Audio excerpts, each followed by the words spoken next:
नमस्कार दोस्तों, मैं एस के शर्मा स्वागत करता हूं हमारे अपने चैनल सुकुम स्टडी पे आप सभी का।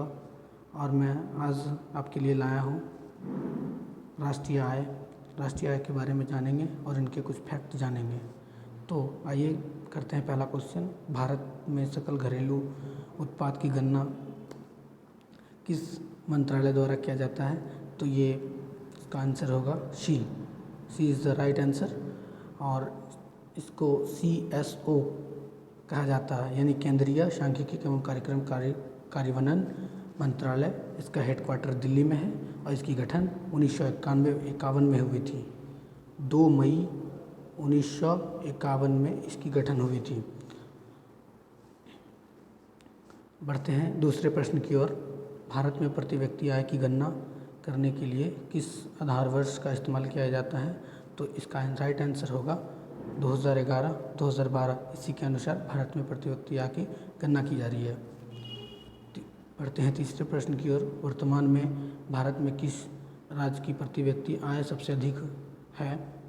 तो इसका राइट आंसर है गोवा, जो कि भारत में सबसे ज़्यादा प्रति व्यक्ति आय है।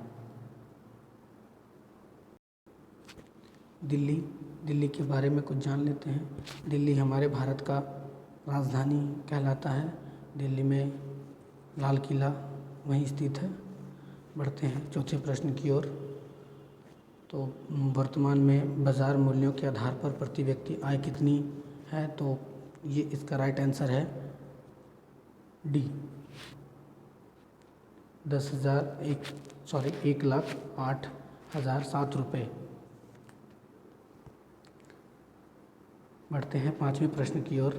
तो भारत में सकल घरेलू उत्पाद GDP में प्राथमिक क्षेत्र का कितना योगदान है? तो ये है 20%। कितना है? 20%। इसमें 3 क्षेत्र होते हैं। जैसे प्रथम क्षेत्र में हमारे कृषि, पशुपालन ये सब आते हैं, जिनका परसेंटेज होता है 17 से 18%। द्वितीय क्षेत्र होता है GDP, जो निर्माण क्षेत्र होते हैं वो सब, जिसका परसेंटेज होता है 29 से 30%। और होता है आखिरी का तृतीय क्षेत्र में हमारे चिकित्सक, होटल, शिक्षा, रोड वगैरह ये सब आते हैं। तो इसका परसेंटेज होता है 53 से 54%। बढ़ते हैं आगे। भारत की अर्थव्यवस्था में सबसे अधिक योगदान कौन देता है? तो भारत में सबसे योगदान कौन देता है? सेवा क्षेत्र, यानी तृतीय क्षेत्र को सेवा क्षेत्र भी कहा जाता है। विनिर्माण क्षेत्र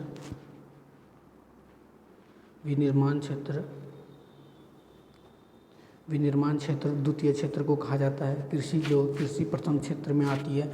और छोटे गृह उद्योग ये तृतीय क्षेत्र में ही आते हैं।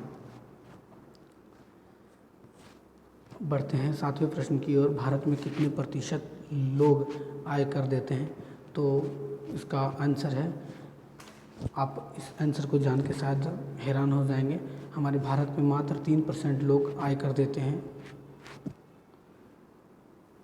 बढ़ते हैं आठवें प्रश्न की ओर। और भारत सरकार को सबसे ज़्यादा आयकर किस प्रदेश से प्राप्त होता है? तो ये है महाराष्ट्र। हमारे महाराष्ट्र सबसे ज़्यादा आयकर जो है भारत सरकार को सबसे ज़्यादा आयकर मिलता है। केरल में साइलेंट वैली केरल में ही है। उत्तर प्रदेश जो है लोकसभा सीट सबसे ज़्यादा सीट, लोकसभा की सबसे ज़्यादा सीट 80 लोकसभा की सीट है उत्तर प्रदेश में। और गोवा, यहाँ पे सबसे ज़्यादा प्रति व्यक्ति आय सबसे ज़्यादा है। बढ़ते हैं अगले प्रश्न की ओर। हमारा 9वां प्रश्न है, राष्ट्रीय आय की मापन किस विधि से की जाती है? तो राष्ट्रीय आय की मापन निवेश विधि से किया जाता है। किस विधि से किया जाता है? तो निवेश विधि से किया जाता है।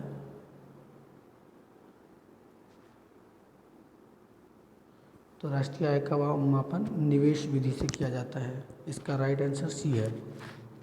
बढ़ते हैं अगले प्रश्न की ओर, क्वेश्चन नंबर 10 की ओर। तो राष्ट्रीय आय निकालने के लिए एनएनपी में से किसे घटाया जाता है? तो इसमें अप्रत्यक्ष कर को घटाया जाता है। इसका एक फॉर्मूला है।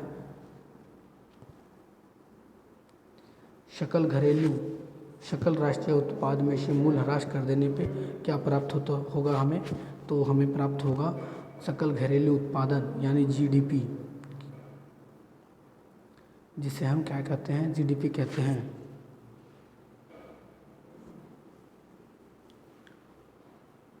अब बढ़ते हैं 12वें प्रश्न की ओर। अंतर्राष्ट्रीय समुद्र पानी में भारतीय मछुआरों द्वारा पकड़ी गई मछलियाँ निम्नलिखित में से जीडीपी किसका हिस्सा होगा? तो ये किसका हिस्सा होगा? ये भारत का हिस्सा होगा। भारत और तथा श्रीलंका की खाड़ी को क्या कहते हैं? ये आप हमें कमेंट में लिखकर जवाब दें कि ये दोनों की भारत और श्रीलंका के बीच की जो खाड़ी है उसे क्या कहा जाता है। बढ़ते हैं 13वें प्रश्न की ओर। भारत में राष्ट्रीय आय का आकलन सबसे पहले किसने किया था? तो सबसे पहले दादा भाई नौरोजी ने किया था।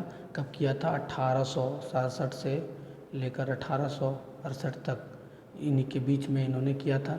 उस टाइम भारत की प्रति व्यक्ति आय 20 रुपये था। 20 रुपये प्रति व्यक्ति आय थी।